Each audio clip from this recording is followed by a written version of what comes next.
Mesdames et messieurs, chers invités, chers participants à cette réunion de la représentation du Long-de-Sahara auprès de l'Union européenne.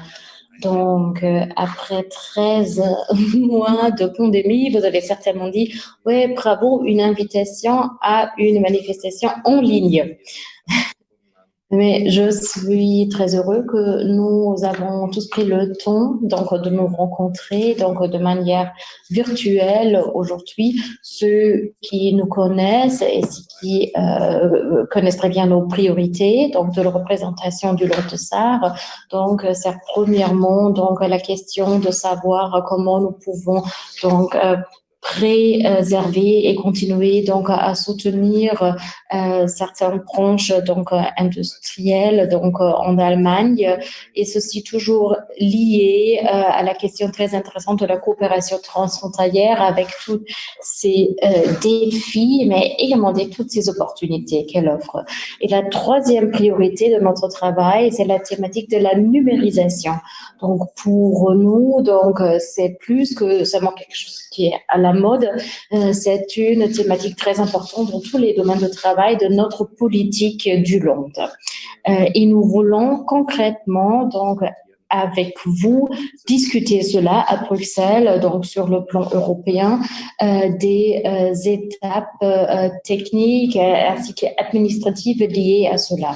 C'est un grand plaisir pour moi de vous inviter aujourd'hui à cette table ronde en ligne dans le cadre de laquelle je peux vous présenter le meilleur interlocuteur pour la thématique de la numérisation chez nous en SAR, donc pour plusieurs raisons, parce que Monsieur Roland Thijs, il est juriste. Donc, il est très important si on veut discuter de la numérisation de la justice. Deuxièmement, il est le plénipotentiaire du Long-de-Sahara auprès pour les affaires européennes. Et troisièmement, il est secrétaire d'État à la justice. Et quatrièmement, il est donc une des personnes donc qui lutte donc vraiment en faveur de cette thématique de la numérisation de la justice et ceci toujours en coopération avec les experts de l'université, par exemple. Donc, il défend cette thématique à Berlin ainsi qu'à Bruxelles. Donc, et je peux maintenant lui donner la parole. Monsieur le secrétaire d'État, vous avez la parole. Monsieur Roth, chers collègues, mesdames et messieurs, donc d'abord, je vous souhaite très cordialement la bienvenue à cette manifestation virtuelle, donc qui a virtuellement lieu à Bruxelles. Et nous voulons parler de la thématique de la numérisation de la justice. Donc, j'aimerais d'abord remercier tous celles et ceux qui ont organisé cette manifestation. Donc, notre équipe, dont la représentation du Long-de-Sahara à Bruxelles, donc Monsieur Roth, ainsi que avec ses collaborateurs qui ont donc dans les conditions difficiles auxquelles nous sommes confrontés à l'heure actuelle, font un superbe travail au sein de ce bureau donc Sahara à Bruxelles. J'aimerais particulièrement remercier donc les intervenants de cette table ronde, Monsieur Christian Nicolaou, responsable pour le domaine e-justice ainsi que administration des documents. Freue mich sehr, dass Sie heute da sind. C'est un vrai plaisir pour nous de vous accueillir donc aujourd'hui. Et deuxièmement, nous avons Monsieur le juge Axel Kittel d'un tribunal à Eupen. Monsieur Kittel, vous aussi, donc bienvenue parmi les Sarois. Et je vais maintenant présenter les Sarois en détail. Donc, premièrement, le président du tribunal régional de Saarbrück, Monsieur Hans-Peter Freimann, conjointement avec Monsieur le professeur Sorge de l'Université de la Sarre. Donc, je vous salue donc conjointement parce que vous faites partie de l'équipe pluridisciplinaire parce que Monsieur le professeur Sorge n'est pas professeur, il n'est pas juriste, mais il est un vrai expert en ce qui concerne les technologies d'informatique. Donc, faire en sorte que nous pouvons concilier donc la vie pratique et la vision des experts, ceci de manière transfrontière et à partir de cela développer une vraie plus-value donc pour tous les Européens. Ça, c'est d'un côté donc la responsabilité de notre représentation du Londres, mais c'est également l'objectif politique du Londres de SAR en tant qu'une des régions européennes, donc les plus européennes, si je peux dire. Et en ce qui concerne la numérisation de la justice, il est très important de faire avancer les choses et de créer cette plus-value transfrontalière. Et c'est vraiment nécessaire de faire avancer les choses parce que la numérisation de la justice est très importante. Et là, elle est déjà entrée, donc entre guillemets, dans les tribunaux, dans nos bureaux, donc même dans le bureau de secrétaire d'État. Donc, j'ai remarqué les aspects positifs, les opportunités de cette tendance, ainsi que les risques. Les risques qui sont également liés à ces processus de numérisation. Premièrement. Deuxièmement, il y a un grand nombre de nouvelles questions juridiques qui sont liées à ce processus. La numérisation a bien sûr de très grands effets sur nos procédures en ce qui concerne les nouvelles possibilités, les nouveaux outils qu'elle crée, mais la numérisation, donc vue d'un sens plus large, a également des effets sur donc la relation donc entre le citoyen et l'État. La Commission l'a remarqué déjà il y a un certain temps et est très actif. La présidence du Conseil a mis cette thématique très haut sur son agenda et nous, en SAR, nous nous occupons de cette thématique déjà depuis des décennies. Nous traitons cette thématique. Nous sommes le lieu où est normalement organisée une manifestation que nous appelons EDV Gerichtstag. C'est une rencontre d'experts de cette thématique.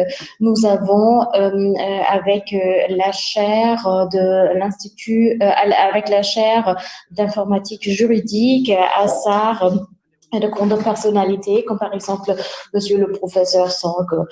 Nous sommes le siège de Juris, c'est l'instrument de travail des juristes allemands.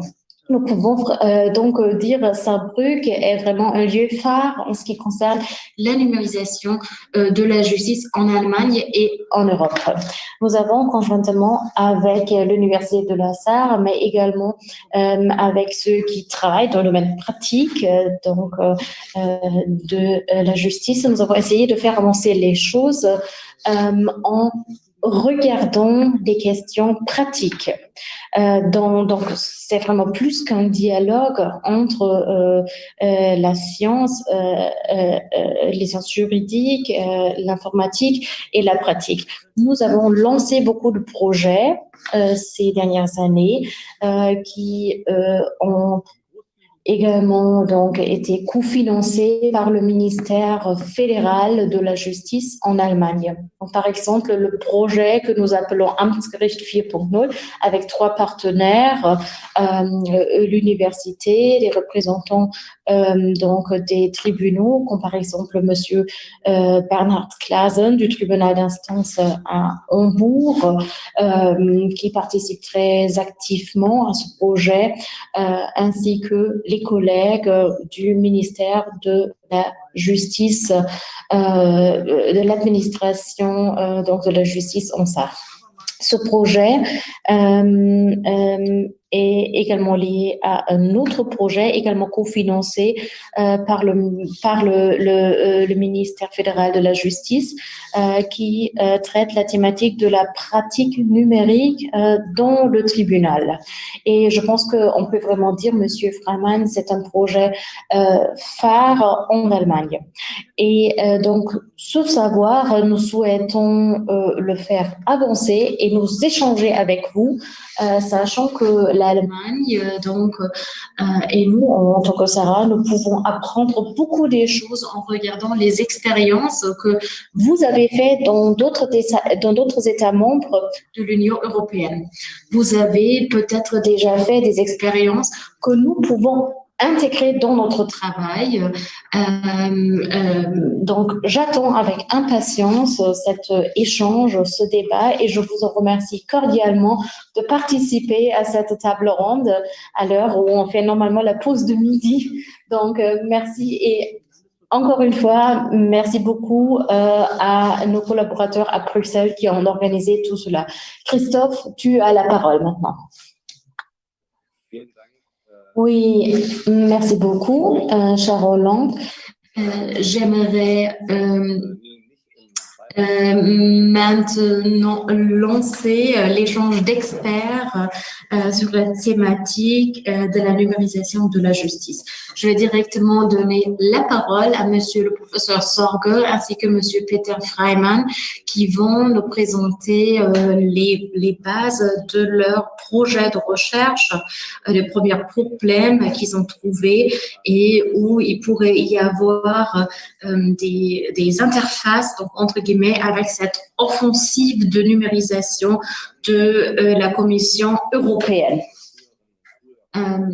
Et j'aimerais dire donc à nouveau que cette manifestation, ce format que nous avons choisi est un format ouvert. Vous avez tous la possibilité de nous contacter sur YouTube, d'envoyer vos questions à l'adresse mail que nous vous avons communiquée pendant la manifestation, pour que nous puissions vraiment entrer dans une vraie discussion.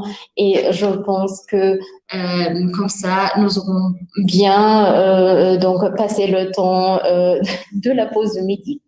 Monsieur Sorko, Monsieur Freimann, vous avez la parole. Oui, merci beaucoup de nous donner la possibilité de présenter notre projet ici. Je m'appelle Christophe Sorge, je suis professeur d'informatique juridique au sein de l'Université de la Sarre. Je suis informaticien, donc vous l'avez déjà dit, mais je travaille dans une faculté juridique. J'aimerais présenter mon projet conjointement avec Monsieur le professeur Freimann, Monsieur Freimann, président du tribunal régional de Saarbrück.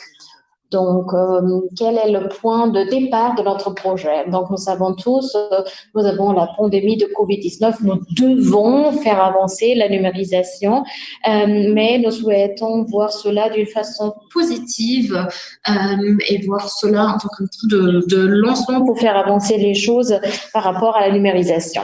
Il y avait déjà de premières approches donc devant la pandémie. Par exemple, concernant la thématique des vidéoconférences au tribunal. Et maintenant, nous avons même plus de personnes qui sont prêtes de coopérer avec nous. Nous souhaitons donc profiter des expériences qui ont déjà été faites dans ce domaine et également donc donner un retour donc avec nos propositions pour encore améliorer la présidence numérique et la représentation numérique auprès du tribunal. Donc, notre équipe ou ceux qui participent à notre projet, ce sont les tribunaux régionaux de Saarbrück ainsi que le tribunal d'instance d'Ottweiler et de Hombourg, ainsi que 2 chaires de l'université de la Sarre, donc la chaire de Monsieur le docteur Hugo Miller ainsi que de Monsieur Stéphane Witt. Dans le cadre de ce projet, donc je cite, nous souhaitons faire avancer la recherche appliquée concernant des possibilités de l'utilisation numérique au tribunal. Nous souhaitons faire cela en nous basant donc sur la législation actuelle, mais ceci également en présentant des propositions. Nous souhaitons le faire de manière juridique, mais également du point de vue de l'informatique. Nous souhaitons donc voir où il faut encore continuer donc à développer les conditions cadres techniques. Nous travaillons de manière interdisciplinaire, c'est-à-dire nous coopérons avec des experts donc d'autres thématiques et nous avons un vrai partenariat entre la science et la pratique parce que les problèmes que nous traitons, ce ne sont pas des problèmes purement théoriques ou purement pratiques. Nous souhaitons donc améliorer nos résultats grâce à cette très bonne coopération. Et nous avons donc une vision très large. Donc nous voulons vraiment commencer donc au début en ajoutant donc à toutes les étapes juridiques, de procédures juridiques, des aspects numériques. Et grâce à cela, nous avons une vision donc très large et nous souhaitons représenter et régler donc une grande variété de problèmes pratiques et théoriques. Les questions que nous allons traiter aujourd'hui sont les questions pratiques et je vais maintenant donner la parole à M. Hans-Peter Freimann qui peut beaucoup mieux que moi présenter ces problèmes pratiques. Monsieur le professeur Sorge, mesdames, messieurs, je vous salue également très chaleureusement.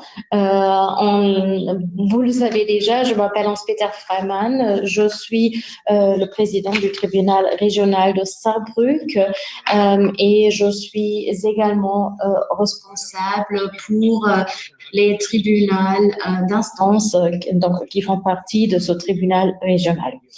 Je participe donc à ce projet parce qu'on peut dire que le tribunal régional de Saarbrück a déjà très tôt donc essayé de s'intégrer, donc de participer à ce processus de numérisation.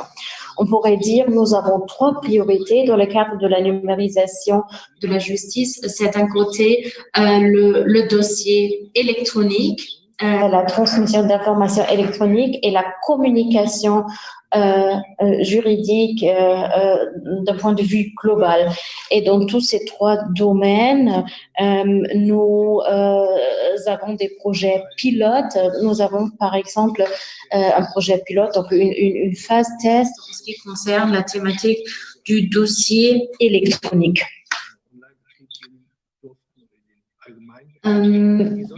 Et en ce qui concerne la communication donc électronique par des vidéoconférences ou par exemple le dépôt de demandes en ligne ou la vidéoconférence en tant que procédure de légitimation.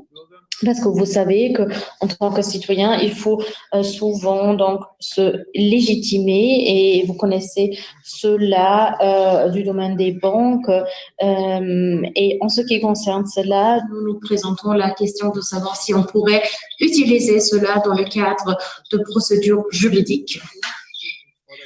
La priorité que nous avons ici, donc, c'est de regarder la thématique des vidéoconférences dans ces procédures civiles et nous avons commencé à faire les premières procédures par vidéoconférence déjà en printemps dernier.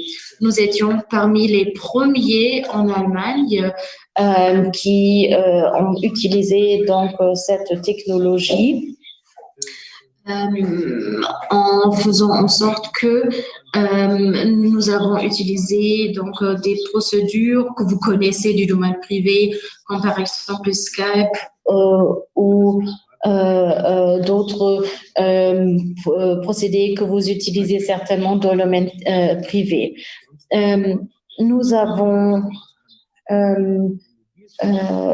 donc intégrer donc ces mesures donc de vidéoconférence et les parties prenantes peuvent donc se joindre donc d'autres lieux, d'un lieu donc en dehors des tribunaux. Nous avons commencé cela au printemps de l'année dernière et nous étions donc des vrais donc précurseurs concernant cette thématique. Mais donc au début, donc c'était bien sûr donc une phase de test, si on peut dire. Maintenant, nous sommes plutôt dans une phase plutôt structurée et l'objectif est l'intégration de la vidéoconférence dans le déroulement normal, donc entre guillemets, des procédures juridiques. Parce que donc jusqu'à maintenant, donc la préparation de vidéoconférence est donc relativement compliquée. Nous n'avons par exemple pas assez de caméras donc pour toutes les salles du tribunal et toutes les caméras ne peuvent pas être directement raccordées à des systèmes de vidéoconférence. C'est-à-dire, si nous voulons organiser une vidéoconférence, nous devons d'abord voir quelle salle pouvons-nous choisir. Pour cela, quel est l'équipement que nous utilisons? Utilisons-nous, par exemple, un système mobile donc, qui est responsable pour l'installation du système mobile qui surveille les conditions techniques, donc qui est là s'il y a un problème technique, donc à qui peuvent-nous nous adresser. Donc, ce sont beaucoup de questions pratiques, vraiment très, très pratiques que nous voyons donc chaque jour et nous trouvons de plus en plus de solutions pour bien pouvoir intégrer cela dans le déroulement donc, normal. Je vais vous donner un exemple. Donc, si nous voulons organiser donc une vidéoconférence, le juge doit d'abord décider donc si la procédure donc concernée est adaptée à cela. Donc, il peut, par exemple, y avoir donc des procédures concernant des procédures d'authentification de documents, par exemple, qui ne peuvent pas être organisées sous forme de vidéoconférence. Donc, ça, c'est la première question que le juge doit régler. Et si le juge pense, oui, cette procédure est adaptée à une vidéoconférence, il peut commencer avec l'organisation. En ce qui concerne l'organisation donc de vidéoconférence, nous avons donc une règle qui dit que les parties sont libres de décider s'ils souhaitent participer à la vidéoconférence ou non. Donc, c'est-à-dire, nous devons également donner aux parties prenantes la possibilité de participer à des réunions dites hybrides. C'est-à-dire donner à toutes les parties la possibilité de décider s'ils souhaitent se connecter à la vidéoconférence ou s'ils souhaitent se présenter donc en présentiel, donc entre guillemets. Donc, je dois donc équiper ma salle de tribunal avec des caméras. Nous avons par exemple choisi des caméras 360 degrés. Mais dans la pratique, on voit qu'il y a souvent des problèmes techniques.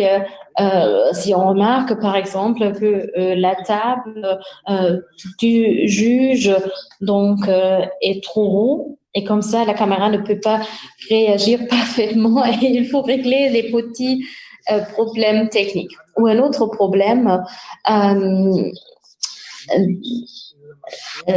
Si nous nous avons organisé donc les premières étapes de la vidéoconférence, nous allons envoyer les invitations, donc entre guillemets. Donc, mais qu'est-ce qu'on fait donc si l'avocat, par exemple, ne nous donne pas son adresse mail? Comment peut-on lui envoyer le lien, par exemple, pour participer à la vidéoconférence? Ou si on n'a une seule adresse mail donc du cabinet d'avocats. Donc là, nous avons déjà passé beaucoup de temps donc à chercher les bonnes adresses mail des avocats. Parce que il y a des gens qui ne coopèrent pas très bien avec nous. Donc, c'est pourquoi nous souhaitons donc à l'avenir donc enregistrer donc les adresses mail des avocats afin de pouvoir mieux envoyer les liens de connexion. Donc, ça semble être des petites choses, mais donc en ce qui concerne notre travail quotidien, ce sont des choses très importantes. Et nous sommes maintenant à un point où nous devons trouver des solutions donc adaptées à notre travail afin de nous donner la possibilité d'élargir encore notre champ de travail. D'autres questions pratiques sont par exemple comment les avocats peuvent se joindre, se connecter à la vidéoconférence. Est-ce qu'on fait un test donc avant? Y a-t-il une surface de test? Donc, qui participe au test technique avant les vidéoconférences? Donc, tout cela sont des questions très importantes. Donc toutes ces choses sont des petites choses qu'on ne remarque qu'après un certain temps, et les solutions prennent également du temps donc pour être développées. Et si vous regardez la question donc juridique, est-ce que je vais donner aux parties prenantes la possibilité de faire une vidéoconférence ou non? Vous devez également regarder donc toutes ces questions pratiques.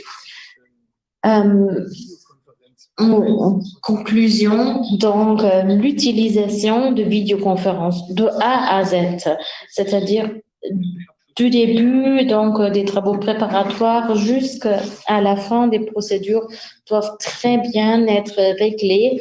Nous regardons chaque point d'un point de vue juridique et pratique. Nous cherchons les solutions qui existent déjà. Nous regardons les solutions techniques à notre disposition.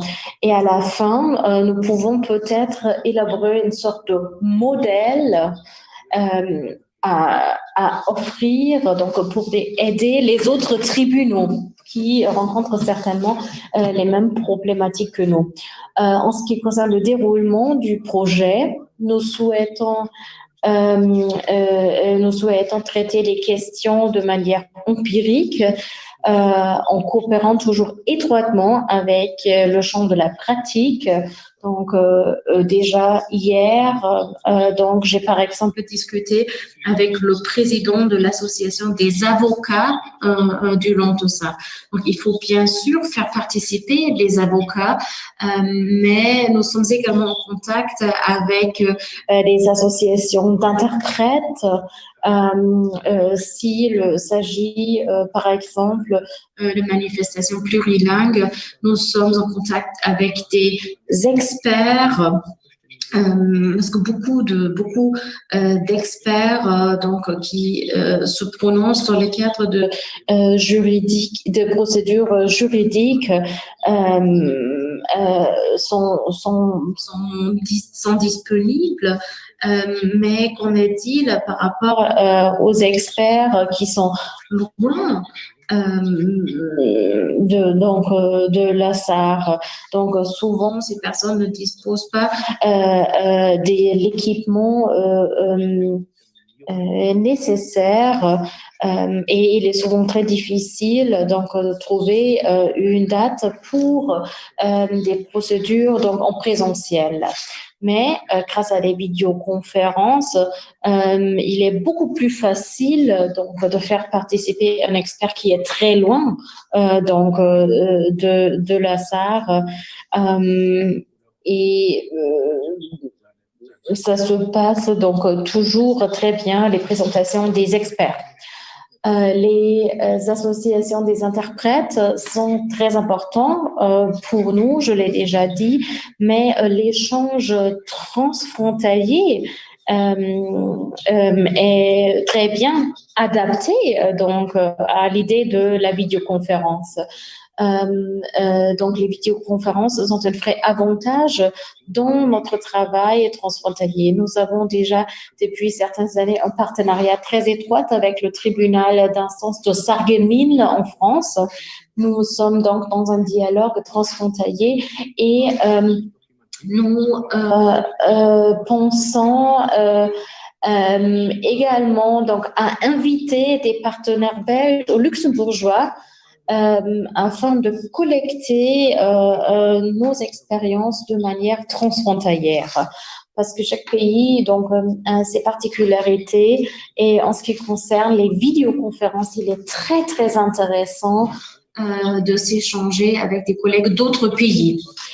Nous sommes également en constante concertation avec le ministère fédéral de la Justice et de la protection des consommateurs et nous allons organiser des événements que nous appelons des ateliers de l'avenir. Et nous espérons pouvoir organiser donc ces événements, donc cet échange en présentiel à la fin de notre projet. Maintenant, je vais redonner la parole à mon collègue. Oui, merci beaucoup, Monsieur Freiman. Donc, je ne vais pas entrer dans les détails de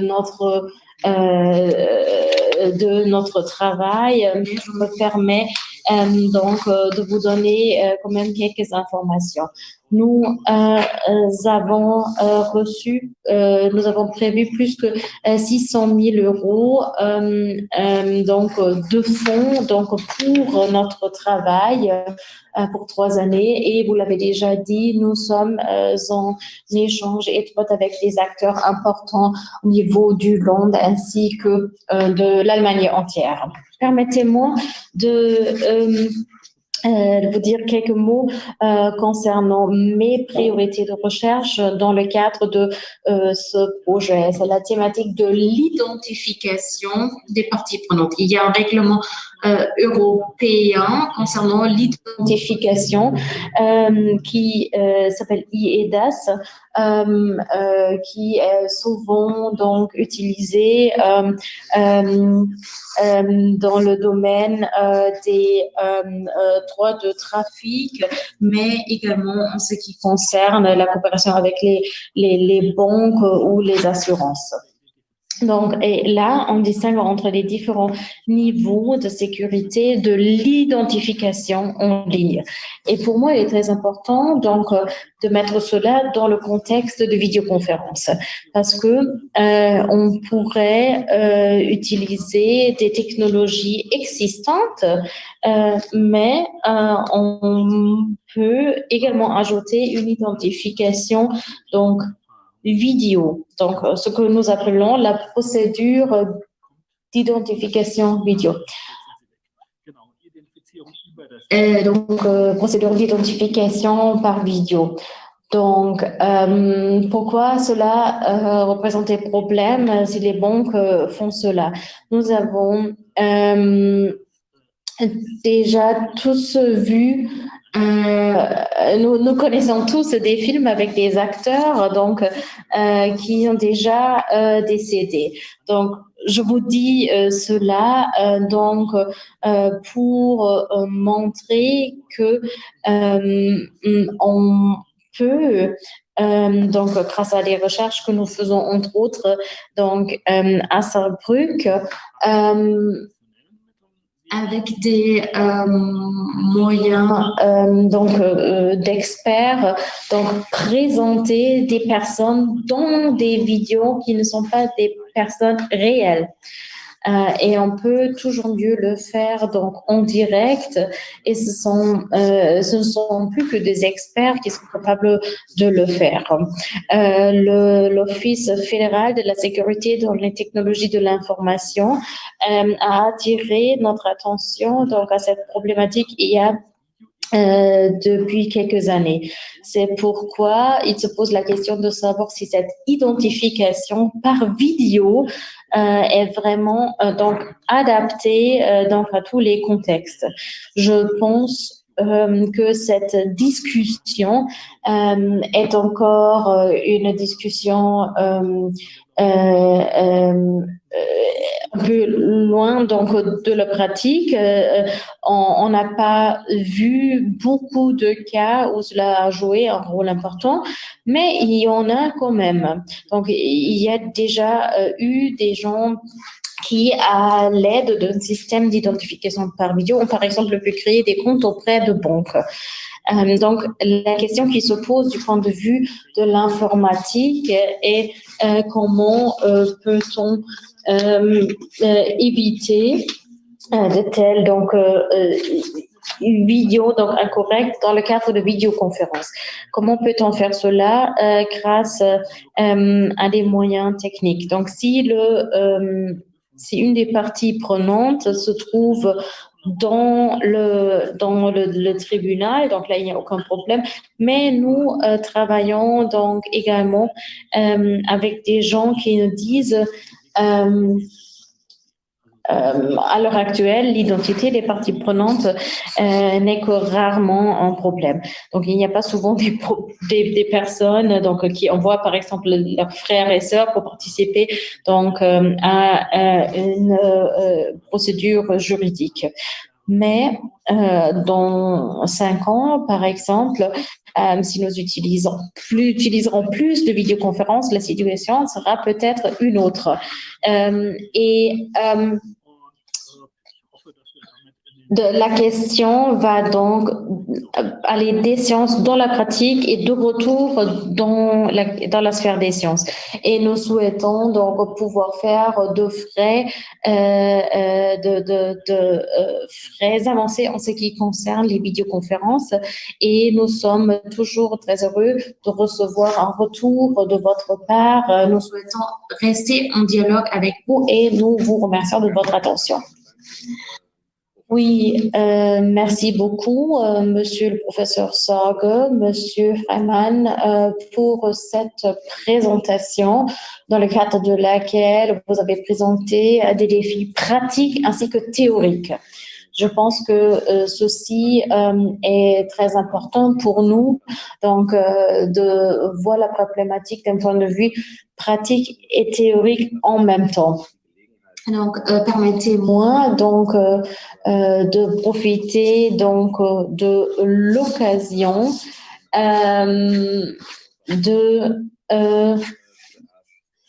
d'abord donner la parole à Monsieur Nicolas, donc de le saluer donc à nouveau, donc cordialement dans notre table ronde. Donc il est représentant de la Commission européenne et on l'a déjà dit, la thématique de la numérisation de la justice est une des priorités absolues de la Commission. Nous attendons beaucoup d'initiatives. Nous avons déjà reçu beaucoup de communication et je pense que l'échange étroit est très sympa et est très important. Donc, l'Union et la Commission est vraiment en étroite échange avec les États membres. La présidence du Conseil a également fait de cette thématique une de ses priorités. Et Monsieur Nicolas, donc merci donc de nous présenter les priorités de la Commission européenne dans ce domaine. Vous avez la parole. Un très grand merci, Monsieur Roth, pour votre introduction. Je suis honoré d'avoir la possibilité de vous parler aujourd'hui de ce sujet à l'ordre du jour, la numérisation de la justice. J'ai écouté avec beaucoup d'intérêt l'introduction qui a été faite par le Monsieur secrétaire d'État Rohan Théis, parce que la numérisation de la justice peut se faire qu'avec le soutien de tous les acteurs en comprenant exactement la nécessité d'une telle démarche. En plus, la présentation de Monsieur Freiman, c'était avec beaucoup d'intérêt pour avoir une impulsion sur la numérisation de la justice et l'exemple de l'utilisation de vidéoconférences pour les processus, ça sera très bon aussi pour des autres acteurs, tant que les recherches qui sont faites par docteur Sorge à l'université. Parce que ici, comme je l'avais déjà dit, il faut que tous les acteurs travaillent en concertation pour réussir d'avoir une justice numérique qui est au service du citoyen et bien avec de l'entreprise aussi. Maintenant, en parlant de ce que la Commission a commencé de faire, il faut rappeler qu'au cours de la dernière décennie, la Commission et les États membres ont reconnu la nécessité de disposer de systèmes judiciaires efficaces. Cette coopération a été possible grâce au plan d'action, y inclut le plan d'action actuel qui est en application entre 2019 et entre 2023. C'est une initiative de conseil avec le soutien de la Commission. Un certain nombre d'initiatives ont été prises et donnant un résultat positif en ce qui concerne la numérisation de la justice. Comme vous l'avez déjà bien dit, Monsieur Théis, il reste toutefois encore beaucoup à faire et la crise de COVID-19 a souligné la nécessité de renforcer la résilience des systèmes judiciaires dans toute l'Union européenne. La communication sur la numérisation de la justice adoptée le 2 décembre de cette année présente la vision stratégique de la Commission sur la manière de progresser en ce qui concerne la numérisation de la justice, tant au niveau national qu'au niveau de l'Union. La communication propose une panoplie de mesures visant à améliorer l'accès à la justice et l'efficacité des systèmes judiciaires grâce à une meilleure utilisation de technologies numériques dans le plein respect des droits fondamentaux et de la répartition de compétences entre l'Union et les États membres. La communication comprend une panoplie de mesures, le soutien financier, de nouvelles initiatives législatives, le renforcement du suivi et de l'échange de meilleures pratiques en matière de la numérisation de la justice et l'utilisation des outils informatiques tangibles. Comme je l'avais dit, la pandémie de COVID-19 a mis en évidence la nécessité d'accélérer la numérisation de la justice. Il est devenu évident que les entreprises et les citoyens doivent avoir accès à la justice en ligne, non seulement comme mesure de distanciation sociale, mais aussi pour économiser du temps et de l'argent. Alors que nous évoluons vers la décennie numérique de l'Europe, la numérisation de la justice est devenue une nécessité. C'est pourquoi la Commission a procédé à un exercice d'enquête appelé Inventoire, faisant à faire le point sur le niveau de numérisation du secteur de la justice dans l'Union européenne. Le champ d'application de l'exercice de cartographie était double, évaluer l'état d'avancement de la numérisation des systèmes judiciaires des États membres, ainsi que le niveau de numérisation de l'accès transfrontalier à la justice et des coopérations judiciaires. Il s'agissait d'un exercice complet. Un certain nombre d'études de profils élevés ont été inclus. De même que les résultats d'une enquête rapide menée auprès de l'administration publique et des professionnels du droit dans l'Union européenne entre juin et septembre de l'année passée. Les résultats ont été consignés dans un document de travail de service qui a également été adopté par la Commission le 2 décembre 2020 et qui est public. Et moi, j'utilise cette occasion de vous inviter de le lire. La cartographie montre que dans un certain nombre d'États membres, des progrès sont évidents. Toutefois, il reste beaucoup à faire et la situation reste fragmentée. Par exemple, les individus ne peuvent pas accéder à un dossier électronique de leur affaire en cours que dans 10 États membres, dans tous les types de procédures de droit civil. L'épreuve ne peut être soumise à une juridiction exclusivement sous forme numérique que dans le cadre de 3 États membres de tous les types de procédures pénales seulement. En droit civil et commercial, les preuves numériques sont recevables dans tous les types de procédures dans seulement 10 États membres. C'est ça une image qui a été donnée par la cartographie qui a été faite par la Commission européenne. Mais notre cartographie est bien plus détaillée en contenant plus que 60 questions et représentations graphiques sur l'état d'avancement de la numérisation de la justice en Europe. La communication a bien un point sur les outils informatiques. Et notre outil phare, c'est e-Codex, qui est un outil de communication transfrontalière sécurisé. Le projet de la législation sur l'e-Codex a également été adopté le 2 décembre 2020. L'utilisation du codex n'a fait l'objet d'aucune exception si pour certaines procédures, seul un petit nombre d'États membres l'utilisent, sur d'autres, l'adoption preuve est presque achevée. À partir des projets pilotes en cours sur la procédure de règlement de petits litiges, la procédure européenne d'injonction de payer et le règlement sur les obligations alimentaires dans le droit de famille, nous nous sommes constamment appuyés sur les expériences de e-Codex. Comme vous le savez, la Commission a également travaillé pour mettre en place le système d'échange numérique de preuves électroniques qui fournit un canal numérique pour l'échange d'informations et de documents dans le cadre de décisions d'enquête européennes. Ce système pourra être attendu à d'autres procédures transfrontalières dans le domaine du droit pénal, tels que le mandat d'arrêt européen ou la décision cadre sur le transfert de prisonniers. Il s'agit d'exemples importants de progrès fondés sur la coopération volontaire.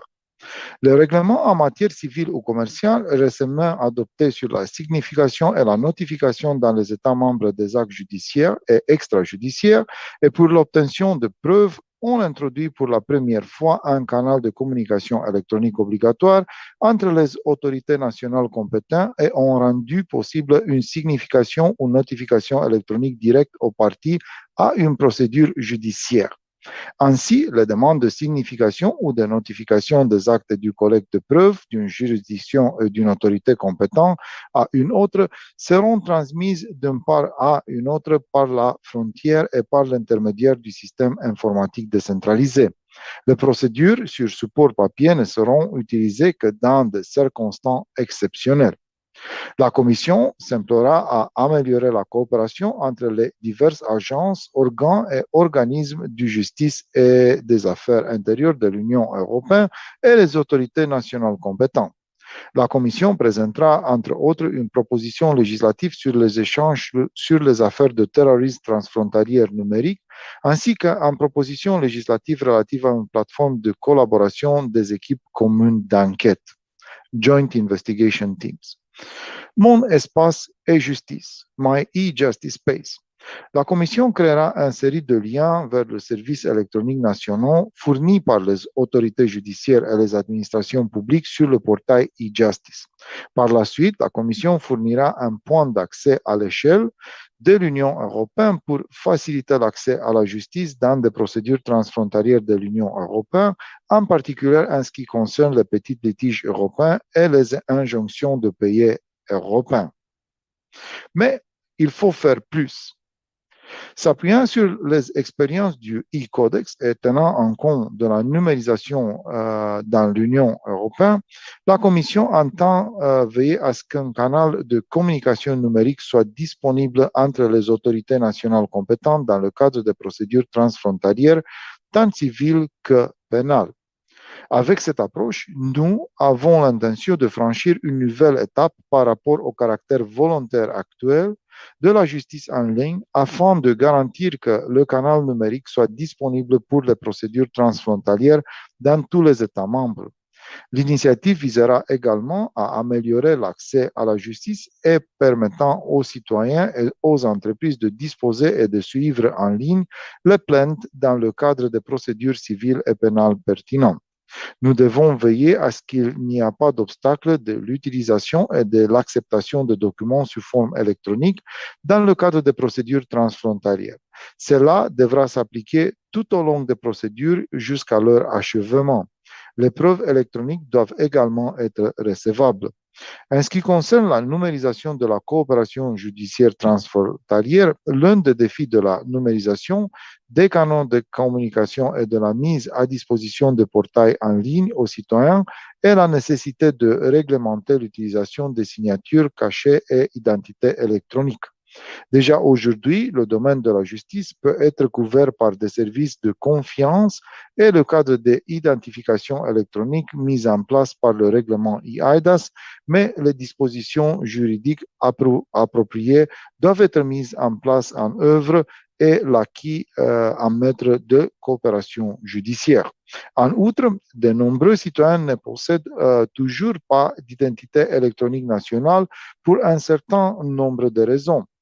La nouvelle proposition relative à une carte d'identité électronique européenne fiable et sécurisée permettait à toute personne de l'Union européenne d'obtenir une identité électronique universellement reconnue. Et ça, peut-être, peut être une solution pour le problème qui a été posé par le professeur Sorge. Avec la proposition législative prévue pour 2021, nous souhaitons fournir une base juridique pour notre e-Evidence Digital Exchange System et définir le champ d'application de l'outil afin qu'il puisse être utilisé plus largement comme système d'échange transfrontalier dans le domaine du droit pénal. Enfin, la future législation devra définir l'architecture globale des systèmes informatiques. Cela renforcera encore l'utilisation de e-codex pour la communication transfrontalière. Les services électroniques transfrontaliers numériques de demain ne pourront en bénéficier qu'en conséquence. Pour faire tout ça, quand même, il y a besoin de financement. Les projets informatiques sont souvent complexes et nécessitent des investissements financiers importants.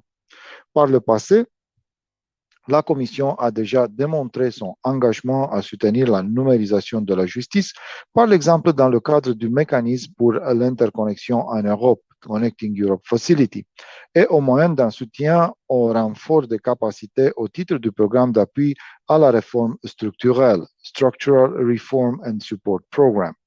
Au titre du prochain cadre financier pluriannuel 2021-2027 de la Facilité pour la relance et la résilience du programme et pour une Europe numérique et du programme Justice, on peut aussi financer avec Recovery and Resilience Facility.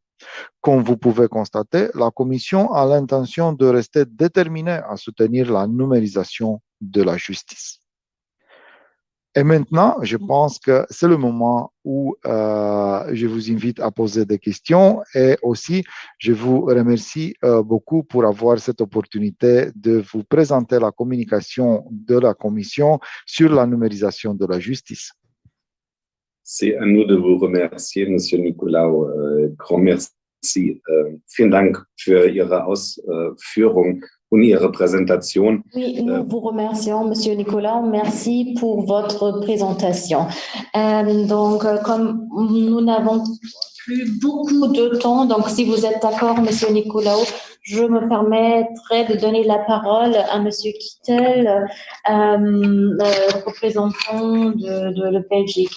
Et j'ai déjà reçu quelques questions. Donc, je propose que je vais maintenant donner la parole à Monsieur Kittel et on va répondre aux questions après la présentation de Monsieur Kittel. Donc, je me permets de donner la parole à Monsieur Kittel. Vous l'avez donc remarqué donc au début, les Sahraouis sont très ouverts en ce qui concerne la coopération transfrontalière et la coopération transfrontalière de la SAR concerne également la Belgique. Nous vous invitons donc de nous présenter donc les projets belges en ce qui concerne la numérisation de la justice. Oui, merci beaucoup, Monsieur Roth. Et en ce qui concerne Monsieur le Président Freyman, donc bien sûr, je suis tout à fait prêt à coopérer, à collaborer avec vous en tant que représentant donc de la Belgique. Et on pourrait certainement avoir un très bon échange. La Belgique rêve déjà 2007 d'une justice numérique. Pourquoi est-ce que je dis elle rêve? Donc, la Belgique avait lancé un grand projet qui s'appelait Phoenix. Les avocats étaient très vite prêts à participer donc à ce projet. Donc, un avocat belge a une carte d'identité personnelle et également une carte d'identité d'avocat avec laquelle il peut utiliser certains services numériques. Mais le problème était qu'il y avait quelques problèmes concernant la mise en œuvre du projet. Et il y a quelques années, on a créé de nouveaux projets. Les travaux sont déjà très avancés en ce qui concerne le dossier électronique. Donc, tous les éléments de preuve peuvent être transmis de manière électronique. Donc, dans l'autre sens, ça fonctionne moins bien. L'accès au dossier électronique est encore relativement difficile pour les avocats, par exemple, mais ça fonctionne plutôt bien pour les juges. Les juges qui sont encore plus traditionnels nous demandent encore d'avoir une version sur papier qu'il faut donc imprimer. Le problème pour certains juges est également que leur écran n'est pas assez grand, donc pour regarder deux documents en même temps, et ce sont donc les juges qui préfèrent des documents en papier. Et donc, en ce qui concerne ces dossiers électroniques, ce sont des copies, donc des scans, et comme ça, on ne peut pas toujours être sûr donc de quel est l'original. Donc, moi, par exemple, j'ai un cas où donc une des parties disent non, ça, ce n'est pas ma signature, et l'avocat m'a demandé est-ce que je peux voir l'original, et j'ai dit je ne l'ai pas. Donc, et il y avait quelques problèmes parce qu'il fallut d'abord chercher l'original. En Belgique, nous avons toujours beaucoup travaillé avec des documents en papier, mais nous avons quand même pu faire avancer les choses en ce qui concerne des dossiers dans le domaine de l'insolvabilité d'entreprise, par exemple. Là, tous les dossiers sont numériques et si quelqu'un cherche des informations, donc il peut s'adresser au tribunal et le tribunal peut scanner des documents en papier et les intégrer dans le dossier électronique. Ce qui se passe également très bien sont tous les dossiers concernant la garde de personnes, les droits de garde de personnes vulnérables. Donc là, nous sommes déjà très avancés en ce qui concerne la mise à disposition de dossiers sous format électronique. Donc ça se passe relativement bien. En ce qui concerne la thématique de l'identification, donc via la carte d'identité des citoyens ou la carte d'identité des avocats, ça se passe également relativement bien, mais le grand problème que nous avons, ce sont les vidéoconférences pour les procédures juridiques. Parce que ce que vous voyez, par exemple, derrière moi, c'est ma maison privée parce que nous faisons tous du télétravail donc à l'heure actuelle. Mais à l'heure actuelle, il est encore très difficile de faire des procédures juridiques via vidéoconférence parce que l'équipement n'est pas disponible dans toutes les salles de tribunaux. Il y avait un projet pilote à Hasselt, mise en œuvre à Hasselt, par exemple, dans cette salle de tribunal à Hasselt, il y a 4 ou 5 grands écrans qu'on peut utiliser pour des vidéoconférences.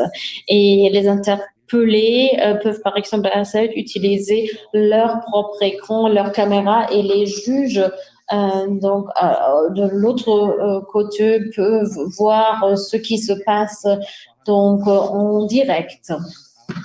Donc, ça fonctionne très bien, mais on ne peut pas donner accès donc à des personnes à partir de notre endroit. Donc, il faut utiliser ces deux salles de tribunal à Hasselt ou à Antwerpen.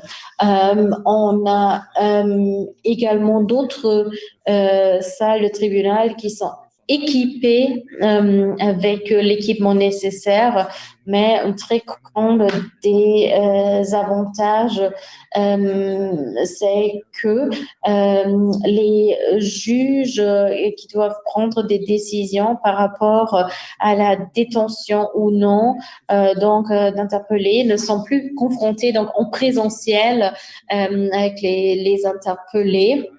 Et nous n'avons pas les moyens pour équiper, par exemple, les prisons, donc avec l'équipement technique pour des vidéoconférences. Donc, en résumé, en ce qui concerne l'échange de fichiers donc électroniques, donc ça se passe bien. Et également, en ce qui concerne le problème que vous avez mentionné concernant les adresses mail des avocats, donc en Belgique, donc tous les avocats reçoivent une adresse électronique de la part de la chambre d'avocats. Donc dans mon cas, ce serait par exemple @kittel avocat.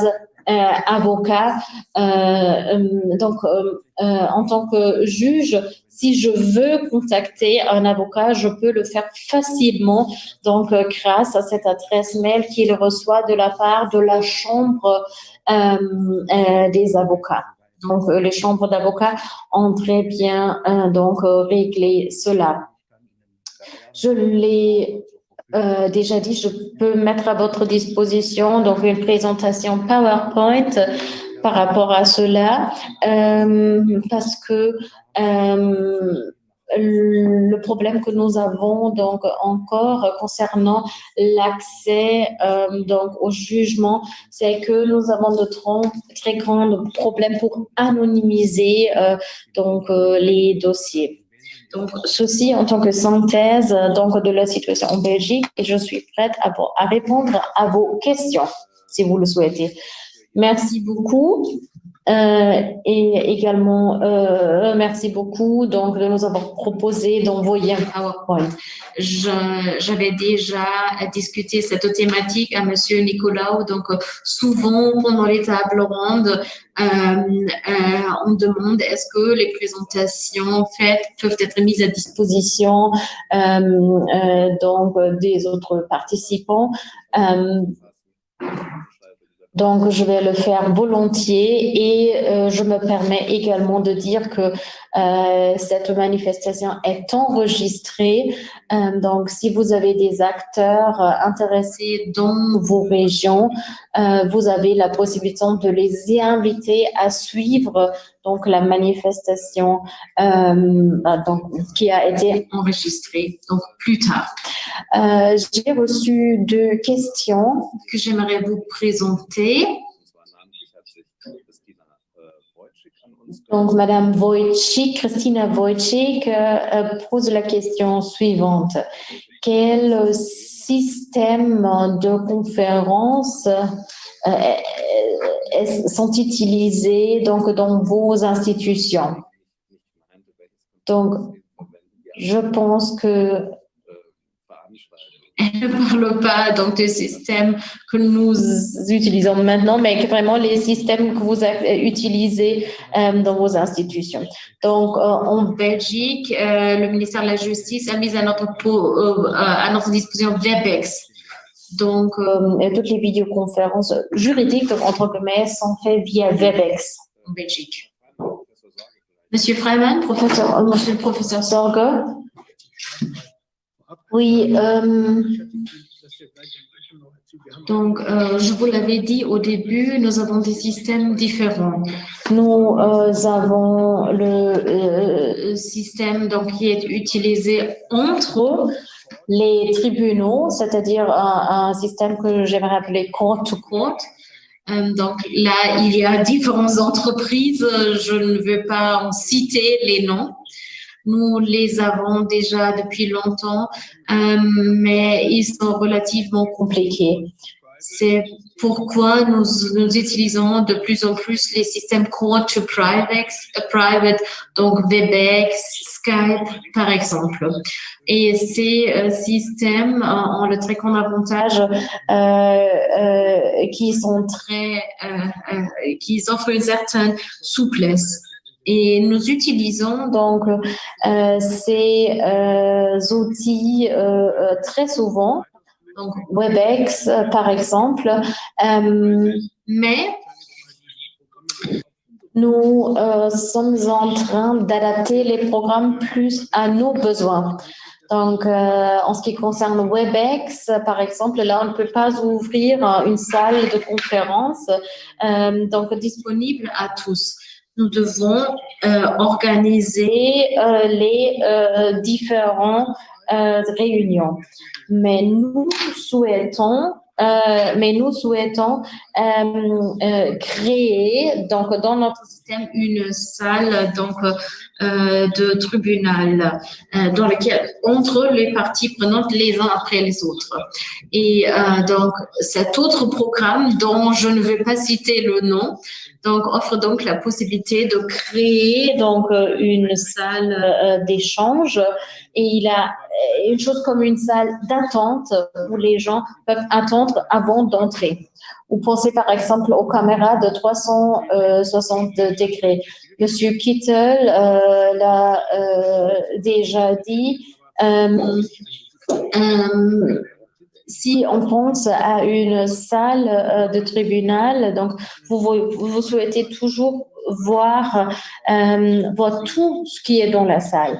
Mais avec des caméras de 360 degrés, on peut le faire. Et là, il y a également des systèmes qui sont moins adaptés, d'autres qui sont moins adaptés, et nous sommes encore en train de chercher la bonne solution. Donc, merci beaucoup. Donc, en ce qui concerne donc l'administration du Lontesar, donc nous utilisons également souvent Webex.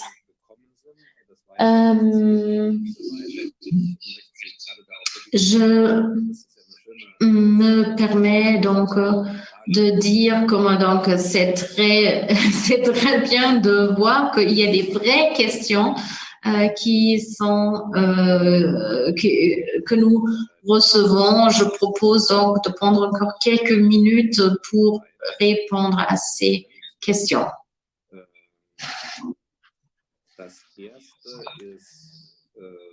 Donc la première chose, c'était la question concernant le système de vidéoconférence. Maintenant, la prochaine question.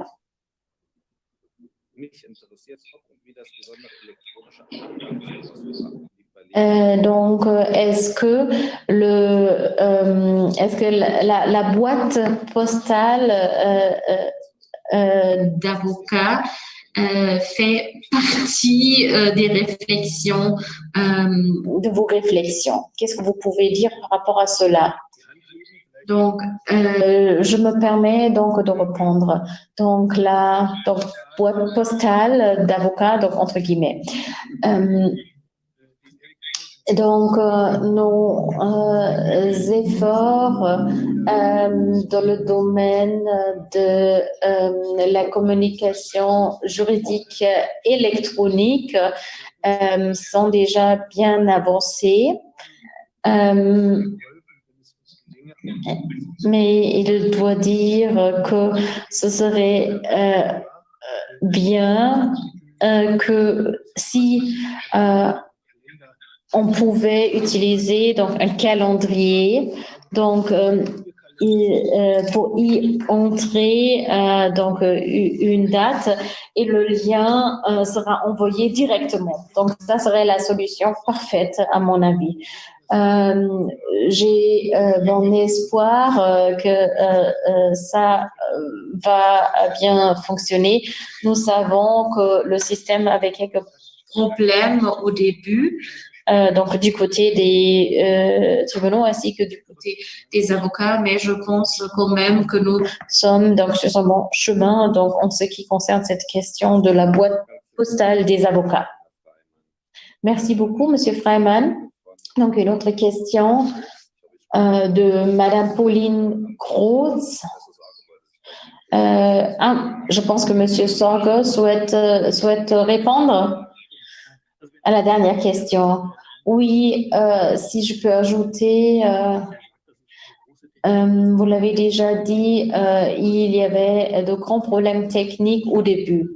Mais je pense que les systèmes à notre disposition ont encore quelques problèmes de reliabilité. Mais je pense que si tous les tribunaux auront des dossiers électroniques, les avocats ne communiqueront que par voie électronique et la communication sera beaucoup plus facile. Je suis optimiste. Merci beaucoup. Donc maintenant, concernant la question de Madame Protz, donc y a-t-il des réflexions concernant la participation donc d'un public plus large à des procédures civiles, par exemple, donc ou des procédures à 100% en ligne. Oui, je peux répondre en présentant la situation en Belgique. Donc ça, c'est le problème donc, à cause duquel des procédures juridiques par vidéoconférence ne sont pas donc très bien vues, donc entre guillemets, parce que on a peur que il ne sera pas possible donc d'ouvrir la manifestation au public. Donc là, il y a quelques problèmes techniques ou quelques questions techniques à régler. Donc, on est en train donc de traiter cette thématique, mais ça, c'est la grande problématique. La question de si oui ou non et comment on peut ouvrir, donc entre guillemets, des procédures à un public plus large. Oui, je vais également dire quelque chose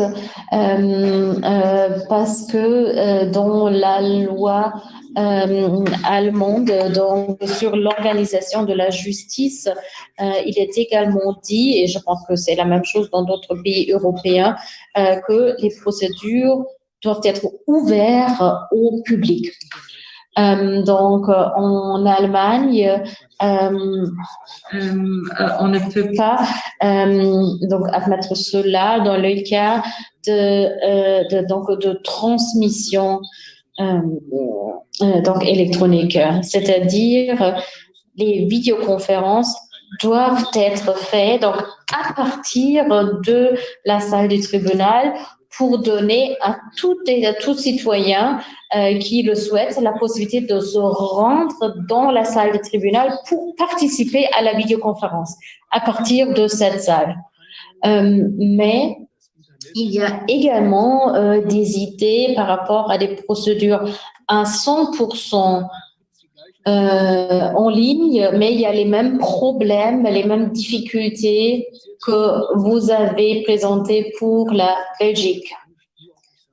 Mais je ne peux pas dire comment les choses vont évoluer en ce qui concerne cette thématique. Oui, merci beaucoup, Monsieur Nicolas. Vous souhaitez peut-être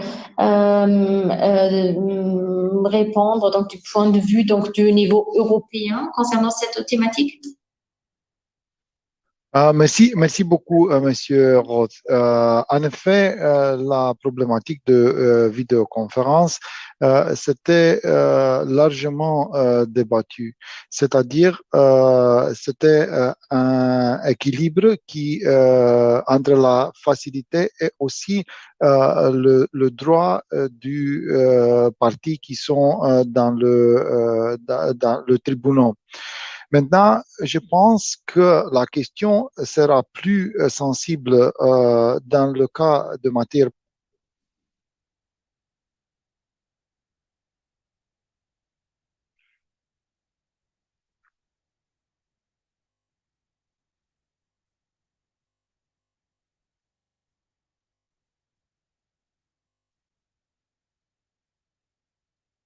Civil que dans le pénal. Maintenant, de l'autre côté, au niveau européen, nous, on cherche des bonnes pratiques, des exemples, comment le faire et quelle est vraiment l'expérience de partie prenante. Et moi, j'avais écouté avec beaucoup d'intérêt la présentation de juge Freeman, aussi que de juge Kittel, parce que vous avez commencé à faire ce type de procédure et c'est que nous, on doit absolument apprendre de votre expérience. Finalement, des questions administratives, comme vous l'avez très bien décrit, une manque d'une adresse email qui peut créer un manque de procédure, sont de choses assez simples, mais il faut penser à ça. Il faut penser à faire des procédures pour l'utilisation des outils de vidéoconférence. Parce que finalement, nous, on fait maintenant une grande conférence en utilisant Zoom, mais ça a aucune incidence de matière civile ou pénale, et donc il n'y a aucune procédure si maintenant je perds la connexion Internet. Par contre, si on est dans un tribunal, là, les questions sont nettement plus sensibles qu'aujourd'hui. Mais nous, on voit beaucoup d'avantages aussi pour les procédures transfrontalières. Et c'est pas seulement une question de Covid, mais c'est une question aussi de réduction de coûts de jugement là. Par exemple, s'il y a une amende routière qui quelqu'un a pris en faisant de tourisme, je ne sais pas, ou en Espagne ou un autre pays, là, finalement, c'est très difficile de contester ça une fois qu'on est de retour dans notre pays. Et ils sont des choses qui, finalement, ont une incidence à l'accès à la justice. Et donc, nous, on prend beaucoup d'intérêt à ça. Et aussi, comment je dis, il y a beaucoup d'inquiétudes pour les procédures par vidéoconférence. Et le seul moyen de calmer, de soulager ce type d'inquiétude, c'est par avoir de bons exemples et de dire, nous, on était bien intéressés à le faire, on l'a fait, on a eu des bons échos aussi, on a eu des choses qui n'ont pas marché quand on l'a vu, mais finalement, on aboutit, on est arrivé à une solution, même dans cette situation de crise, et qui finalement, moi, je pense que sera maintenue parce que ça va réduire les coûts pour toutes les procédures judiciaires et aussi, ça peut être améliorer la vitesse de cette procédure. Ganz herzlichen Dank, Herr Nicolaou. Oui, merci beaucoup, Monsieur Nicolaou. Donc, je dois maintenant terminer notre table ronde. J'ai reçu d'autres questions et moi-même, j'aurais même des questions à poser en ce qui, par exemple, les moyens de subventions financières, de projets pilotes, etc. Mais